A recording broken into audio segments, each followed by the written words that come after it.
ஒரு நண்பர் சொன்னார், என்ன சார் நமக்கு வர வர மதிப்பு இல்லை மரியாதையும் இல்லை இந்த நாட்டில், ரொம்ப கஷ்டமாக இருக்குங்க. நாமெல்லாம் எப்படிப்பட்ட போஸ்ட்டில் இருந்தோம், ஒரு பதவினா எப்படி ஒரு கம்பீரமாக வந்தேன், நான் வலம் வந்தேன். இந்த ஆஃப்டர் ரிட்டையர்மெண்ட் வந்து எனக்கு ரொம்ப கஷ்டமாக இருக்கே அப்படின்னு சொல்ல ஆரம்பித்தார். சரி என்ன தான் உங்கள் ப்ராப்ளம் அப்படின்னு கேட்டேன். வீட்டில் கூட மதிக்க மாட்டாங்க சார் ரிட்டையர்மெண்ட் ஆனதுக்கப்புறம். ஒரு காஃபி கேட்டால் லேட்டாக வருது, பாத்ரூம் போனால் கொஞ்ச நேரம் கழித்து போய் குளிங்கங்கிறாங்க. என்ன சார் இப்படிலாம் ரொம்ப நம்மளை இல்ட்ரீட் பண்ணுற மாதிரி எனக்கு தோணுது அப்படின்னார். நான் சொன்னேன், அந்த மாதிரிலாம் நினைக்கக்கூடாது சார். இந்த மதிப்பு மரியாதைன்றது முதல்ல நாம் கொடுக்கணும் அடுத்தவங்களுக்கு. அந்த மதிப்பும் மரியாதையும் தான் நமக்கு திரும்ப வரும்.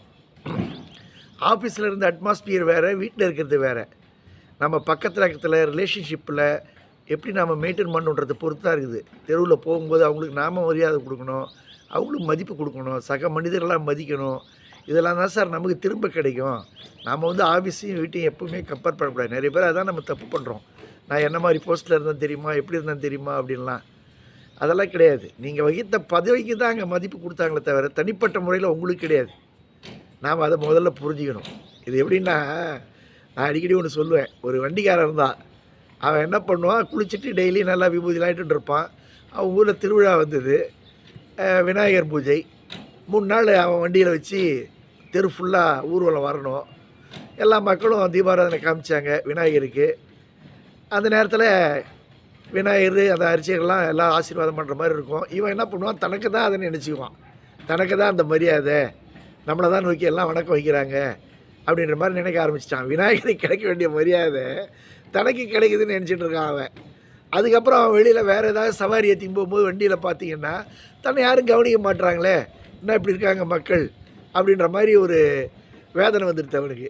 வீட்டில் வந்து ஒய்ஃப்கிட்ட சொன்னான், இந்த மாதிரி எல்லாம் வந்து என்ன இப்படி பண்ணுறாங்க, முதல்ல இப்படி வணக்கம் வச்சாங்க போனாங்க, அது உனக்கு வச்ச மரியாதை இல்லையா, அது விநாயகருக்கு வச்ச மரியாதை, அது நீ முதல்ல புரிஞ்சுக்கணும் அப்படின்னு. அதே மாதிரி தான் நாம் வகிக்கிற பதவிக்கு உண்டான மரியாதையை நமக்கான மரியாதைன்னு நினைக்கிறோம். கிவ் ரெஸ்பெக்ட் அண்ட் டேக் ரெஸ்பெக்ட்றது இதுதான். நாமளும் அடுத்து கொடுக்கணும். அதே ஆஃபீஸுக்கு நம்ம போகும்போது அவங்க நம்மளை மதிக்கிறாங்கன்னா, தனிப்பட்ட முறையில் நம்ம கொடுக்குற மரியாதை தான் அவங்க திரும்ப நமக்கு செலுத்துகிறாங்க. மதிப்பு அப்படி தான். நாமளும் அவங்கள மதிக்கணும், அவங்க நம்மளை மதிக்கணும்.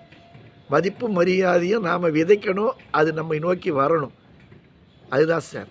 அதனால் நீங்கள் வந்து இதெல்லாம் தப்பாக எடுத்துக்காதீங்க. வீடு வேறு, ஆஃபீஸ் வேறு. வீட்டில் உங்களுக்காக மனைவி எவ்வளோ உழைச்சிருப்பாங்க, இந்த நேரத்தில் அவங்களுக்கு நம்ம அட்ஜஸ்ட் பண்ணால் என்ன அப்படின்னு நினைக்கணும். சிந்தனை செய்வனவே செய்தால் நல்வினை நடந்திடுமே.